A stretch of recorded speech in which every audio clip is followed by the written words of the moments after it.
காமாக்கியா தேவி நரகாசுரனுக்கு முக்தி கொடுத்ததோட போன எபிசோட் முடிச்சிருந்தோம். இன்னைக்கு எபிசோட்ல மாய வலையில இருக்கக்கூடிய லட்சுமி நோக்கி வர காமாக்கியா தேவி அவங்களோட சூலாயுதத்தை கீழே வச்சுட்டு அவங்களோட பாதத்தை தரையில பதிக்கவும் லட்சுமி சுத்தி இருக்கக்கூடிய மாய வலை மறையுது. காமாக்கியா தேவி லட்சுமி வணங்க மத்த தேவ பெண்களும் வணங்குறாங்க. இந்த ஆனந்தத்துல காமாக்கியா தேவி ஆனந்த நடனமும் ஆட ஆரம்பிக்கிறாங்க. சிறைப்பட்டிருந்த அத்தனை பெண்களும் காமாக்கியா தேவி ஒருத்தரா இருந்து விடுவிச்சாங்க இல்லையா, அந்த ஆனந்தத்துல அவங்க ஆனந்த நடனமும் ஆட அவங்களோட நினைவுகளுக்கு அவங்க ஏற்கனவே ஒரு புது அவதாரம் தான் எடுக்க வேண்டிய சூழ்நிலை வந்துட்டு தான் உணர்ந்தாங்க இல்லையா.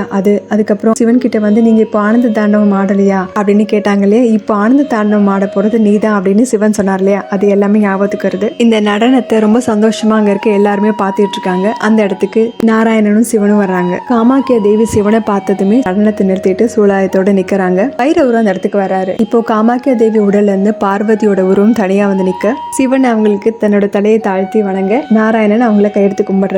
அதுக்கப்புறம் தான் நாராயணன் லட்சுமி அங்க இருக்கிறத பார்த்துட்டு அவங்கள நோக்கி வர அந்த அம்மா அவங்களோட கணவனை பார்த்து சந்தோஷத்துல அவர் நோக்கி வர்றாங்க. நாராயணன் லட்சுமி கிட்ட மன்னிப்பு கேட்க வர, நீங்க என்கிட்ட மன்னிப்பு கேட்கலாம் வேண்டாம், ஏன்னா நான் பட்ட கஷ்டத்தை விட நீங்க தான் அதிகமா கஷ்டப்பட்டிருப்பீங்க, நான் பட்ட துன்பத்தை விட நீங்க தான் அதிகமா துன்பப்பட்டிருப்பீங்க. இப்போ சந்தோஷமான விஷயம் என்ன தெரியுமா, நம்ம திரும்ப ஒன்னாயிட்டோம், இந்த நேரத்தை மன்னிப்பு கேட்டுலாம் விரைமாக்க கூடாது அப்படின்னு சொல்ல அந்த இடத்துக்கு இந்திரனும் கார்த்திகனும் வர்றாங்க. லட்சுமி நேரா பார்வதி கிட்ட போய் கண்ணீரோட அவங்களோட நன்றியை தெரிவிக்க அவங்களும் தலையசிச்சு ஏத்துக்கிறாங்க. லட்சுமி காமாக்கியா தேவி கிட்ட போய், தேவி நீங்க எங்க எல்லாருமே சங்கடத்துல இருந்து மீட்டிருக்கீங்க, நரகத்துல இருந்து மீட்டிருக்கீங்க, எங்களை மட்டும் இல்ல இந்த பிரபஞ்சத்தையும் மீட்டிருக்கீங்க அப்படின்னு கையெடுத்து கும்பிட்டு சொல்ல சிவன் சொல்லாரு, அதனால பிரஜோதி அப்படிங்கிற இந்த இடம் இன்னையில இருந்து காமாக்கியா கோவில் அழைக்கப்படும், நீங்க காமாக்கியா தேவி எல்லாருக்கும் காட்சி கொடுப்ப, அதோட பயானந்த பைரவர் உனக்கும் உன்னோட பக்தர்களுக்கும் காவலா இருப்பாரு அப்படிங்க. பைரவரை அவரை வணங்குறாரு. எல்லாரும் கேட்டு ரொம்ப சந்தோஷப்படுறாங்க. காமாக்கியா தேவி அங்க இருக்க தேவ பெண்கள் கிட்ட சொல்றாங்க, நீங்க எல்லாம் விடுதலை ஆயிட்டீங்க, இங்க இருந்து போலாம் அப்படிங்க. அவங்க, நாங்க இங்க இருந்து எங்கேயும் போக விரும்பல, நாங்க இங்கேயே இருந்து உங்களுக்கே பூஜை செய்ய விரும்புறோம் அப்படிங்கிறாங்க. பார்வதி உடனே,